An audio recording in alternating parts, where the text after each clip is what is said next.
Hello everyone, আসসালামু আলাইকুম। অনেক দিনই কোনো ভিডিও দেওয়া হয় না, কিছু পার্সোনাল ব্যস্ততার কারণে। আমার মাত্র এমবিএ পরীক্ষা শেষ হলো, তো চিন্তা করলাম একটি ভিডিও টিউটোরিয়াল দিই। তো রিসেন্টলি চ্যাট জিপিটি নিয়ে অনেকেই কথা বলছে, অনেক হাইপ উঠেছে। তো চিন্তা করলাম অ্যাডোবি ইলাস্ট্রেটরে কীভাবে চ্যাট জিপিটির লোগোটি রিক্রিয়েট করা যায়, এটা একটু টিউটোরিয়াল দিই। তো প্রথমেই আমি রেক্টেঙ্গেল এসে রাইট ক্লিক করব। তো পলিগনে সিলেক্ট করলাম, শিফট হোল্ড করে রেখে একটা হেক্সাগন ক্রিয়েট করলাম। এরপর শিফট হোল্ড করে রেখে এটিকে আমি রোটেট করব। দুইবার রোটেট করার পর আমি ডিরেক্ট সিলেকশন টুলটি সিলেক্ট করলাম। এরপর উপরের 3টি পয়েন্ট সিলেক্ট করব।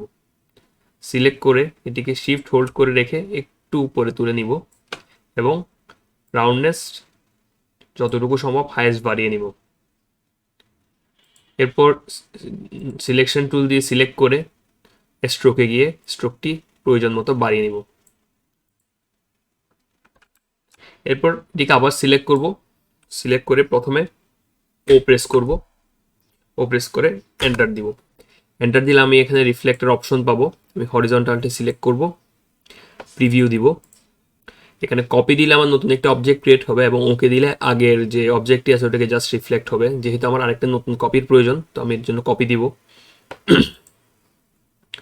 এরপর আবার সিলেকশন টুল সিলেক্ট করব, সিলেক্ট করে এটিকে পজিশন করে নিব। কাজের সুবিধাতে আমি দুটোটি সিলেক্ট করব। সিলেক্ট করে যে এই হোয়াইট ফিলটি আছে এটাকে আমি নান করে দিব। এরপর দেখুন এটির পজিশন এমনভাবে সেট করতে হবে যাতে এটি রম্বস আকৃতি ধারণ করে, অর্থাৎ 4টি কোণা থাকে। যদি আমি এরকম করি, এখানে 6টি কর্নার ক্রিয়েট হচ্ছে, এটা হবে না। তো আমার 4টি কর্নারের প্রয়োজন। দেখুন এখন 4টি কর্নার ক্রিয়েট হয়েছে।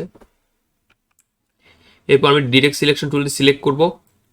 উপরের বামেরটি এবং নিচের ডানের যে পয়েন্টটি আছে এটি সিলেক্ট করে একটু রাউন্ডনেস হালকা বাড়িয়ে নিব।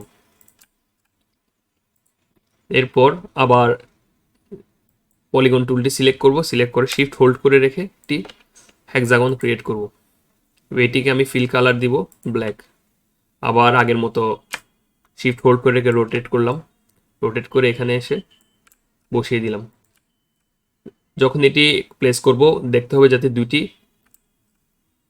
ত্রিভুজ ক্রিয়েট হয়, ট্রায়াঙ্গেল। তো এরকম করে ত্রিভুজ ক্রিয়েট করতে হবে। ত্রিভুজ ক্রিয়েট করলাম।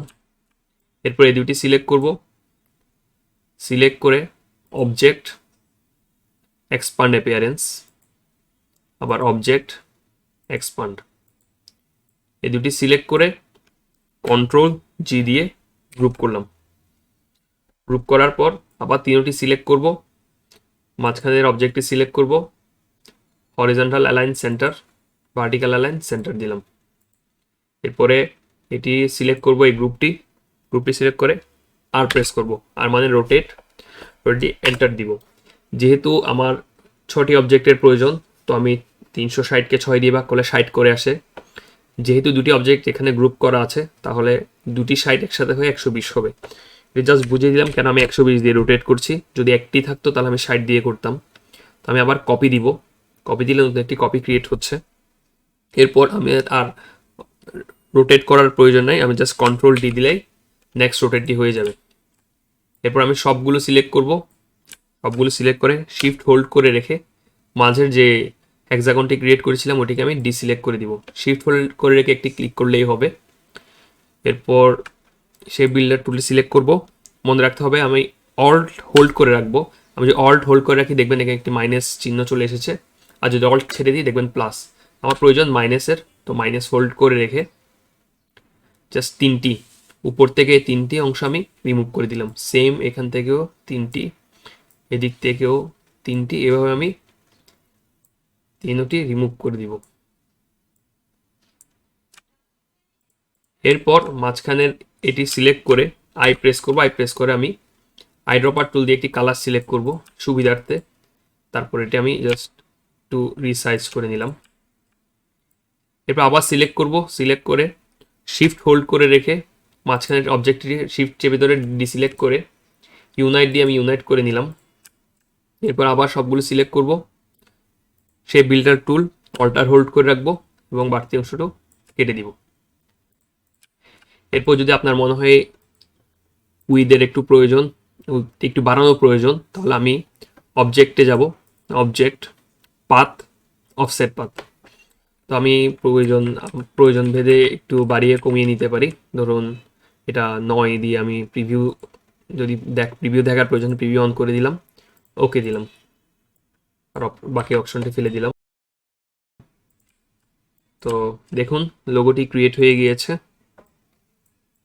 আশা করি টিউটোরিয়ালটি বুঝতে পেরেছেন, আর যদি না বোঝেন অবশ্যই কমেন্টে জানাবেন। যদি সম্ভব হয় অবশ্যই আমি হেল্প করার ট্রাই করব। ধন্যবাদ।